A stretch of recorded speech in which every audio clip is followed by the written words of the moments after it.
तो चरण चापते समय में जाग गई। नागरी जगनी चापत चरण, कहने लगी कहा पर ये बान प्रीतम पकड़े रही दो करण, तुमने ये क्या अपना स्वभाव बना दिया, तुम्हें ये क्या टेव पड़ गई, ये तुम्हारे मन की अभिलाषा क्यों ऐसी होती है। पर कौन इसका व्याख्यान करे जो सब ओर से अपने आप को बेच चुका है, बेच दिया है, जिसने हमको किसी के प्रेम में लीन कर दिया है, जो ये चाहता है कि मेरा अस्तित्व आपसे पृथक है, इससे बड़ा और क्या दुख हो सकता है। ऐसी जी हो तो जो सो जो मिले, तन सो तन मन सो मन समाये लेऊं तो देखो कहा होए हो प्यारी।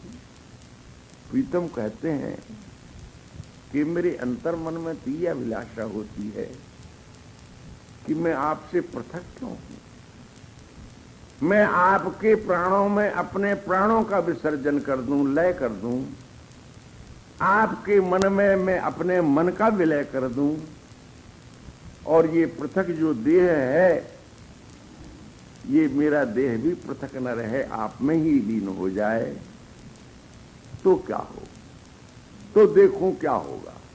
तब देखने वाला ही कोई नहीं रह जाएगा। जब तन और मन और प्राण है, जीवात्मा जब सब मिला दी गई, तो फिर देखने वाला कहां रह जाएगा।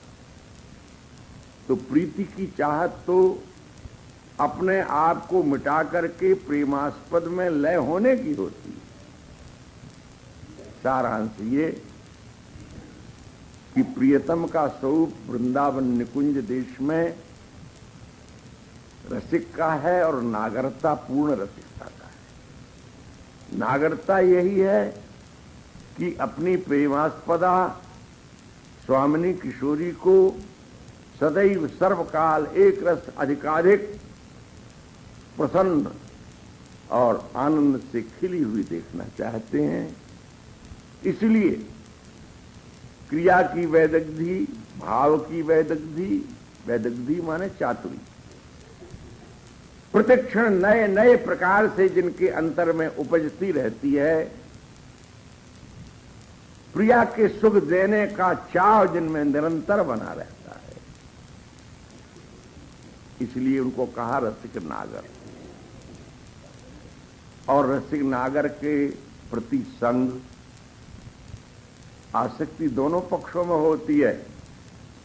ऐसा हो नहीं सकता कि एक पक्ष में प्रेम की आसक्ति का जागरण हो और दूसरे पक्ष में ना हो। ये तो वो है, वो भी कुछ सीने लगे, मैं भी कुछ सीने लगा। दोनों पक्षों में मिलन है। एक विद्वान सुकवि ने कहा है, दोनों ओर प्रेम पलता है। सखी पतंग तो जलता ही है, दीपक भी जलता है। लोग पतंगे की तो प्रशंसा करते हैं, समय को फानूस में देखा तो परवाह नहीं हो, बोले क्यों जलाते हो ना कि हमें जलने नहीं देते। किसी दयालु ने दीपक को कांच की हंडी में ढांक दिया, टकराए टकरा के सिर मार करके वहां मर रहा है वो शलभ, उसकी रक्षा की जा रही है। तो वो कहता ना ना, तुमने ये नहीं जाना कि मेरा जीवन क्या है।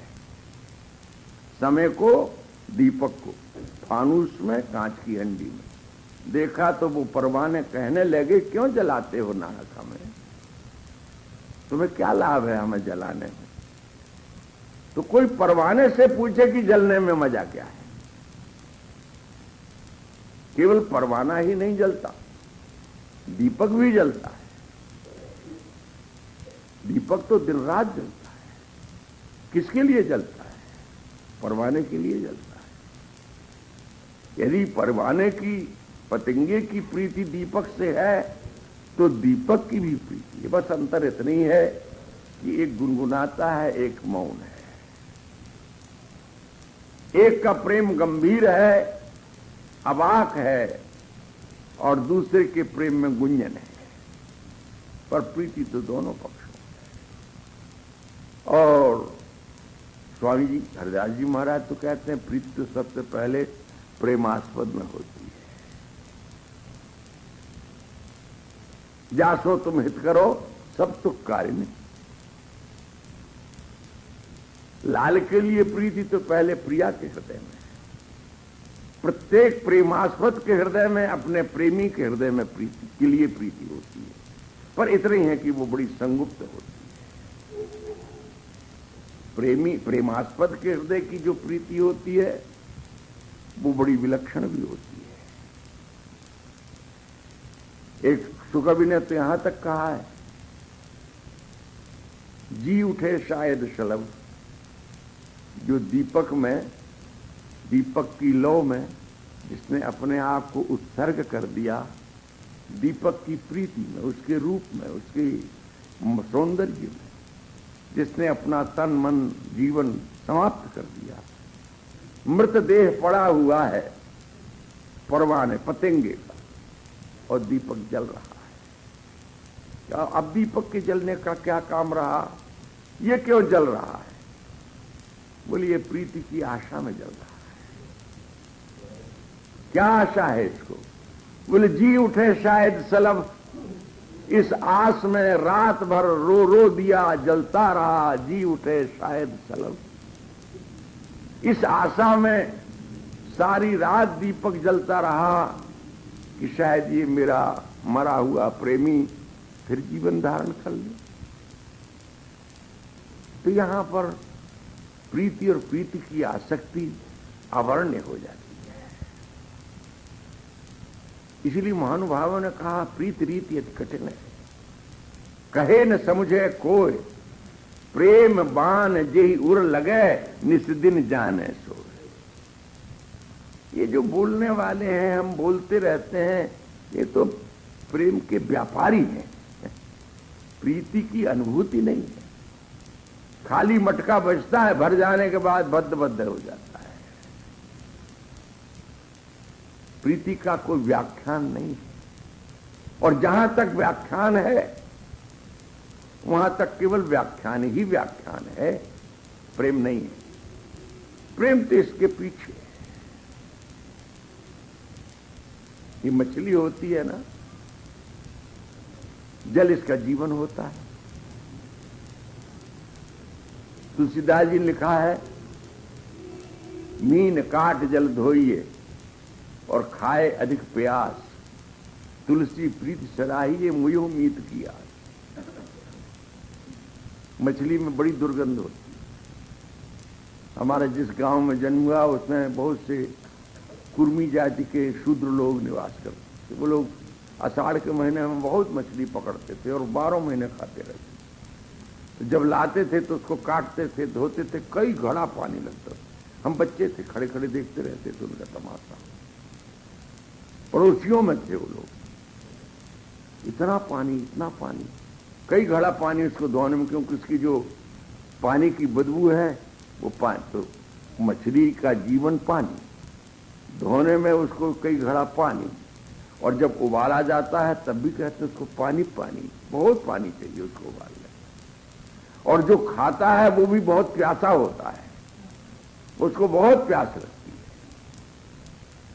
तुलसीदास देखो, जो खोजने वाले तत्ववेत्ता हैं वे बुरी जगह में भी अच्छी चीज खोज लाते हैं। मीन काट जल धोइए और खाए अधिक प्यास, तुलसी प्रीत सराहिए मुयो मीत की आस।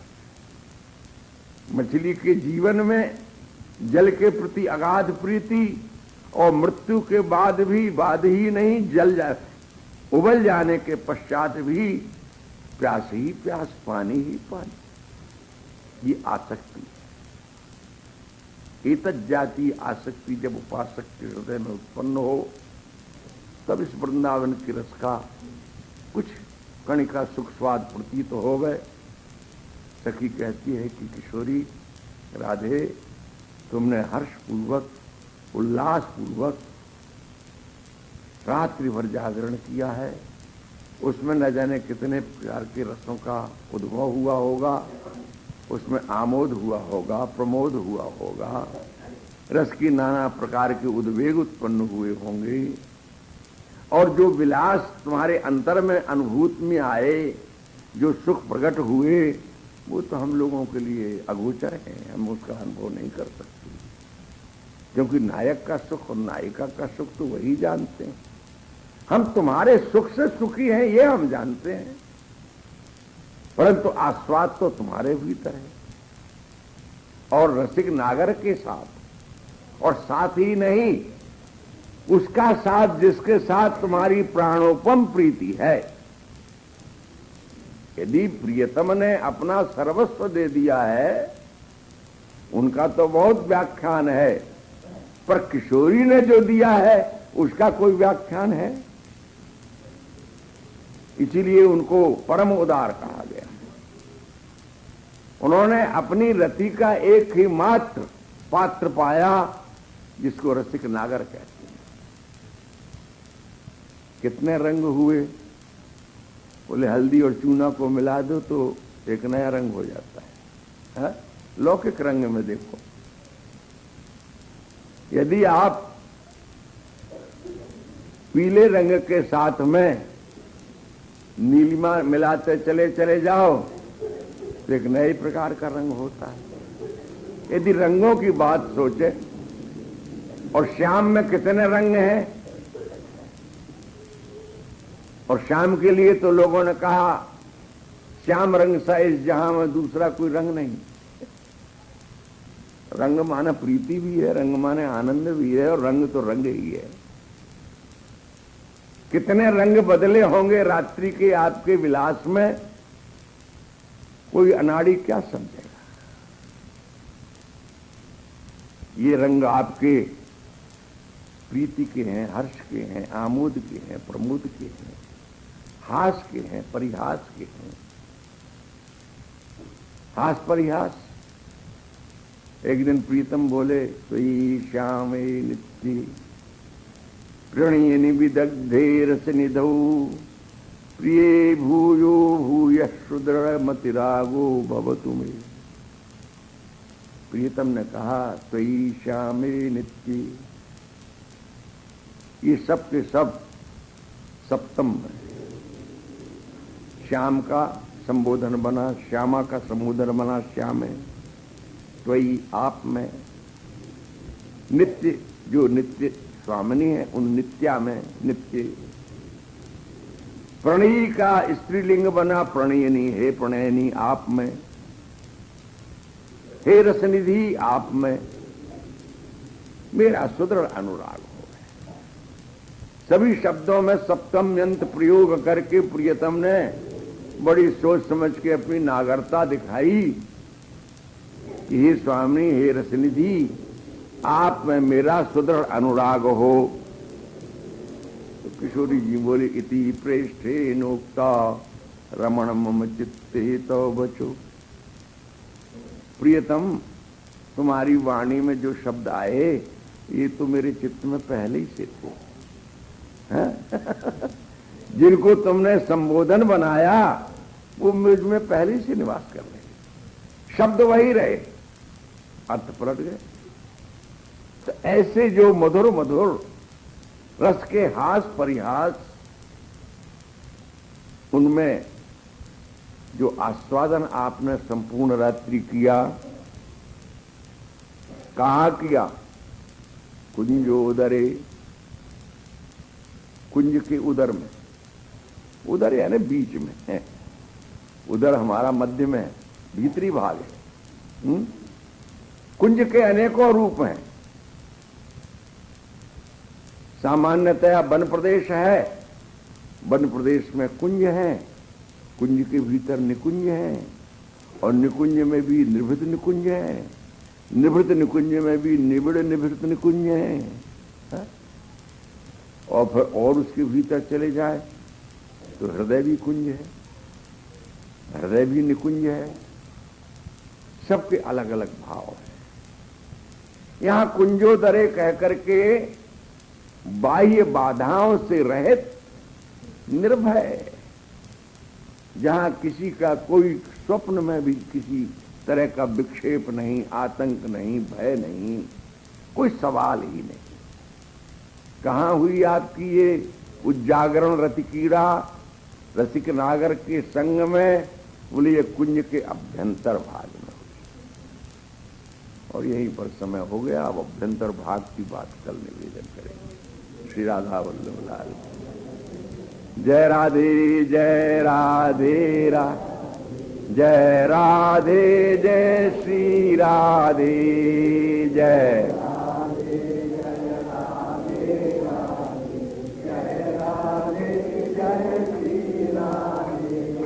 जय श्यामा जय श्यामा जय श्यामा जय श्री श्यामा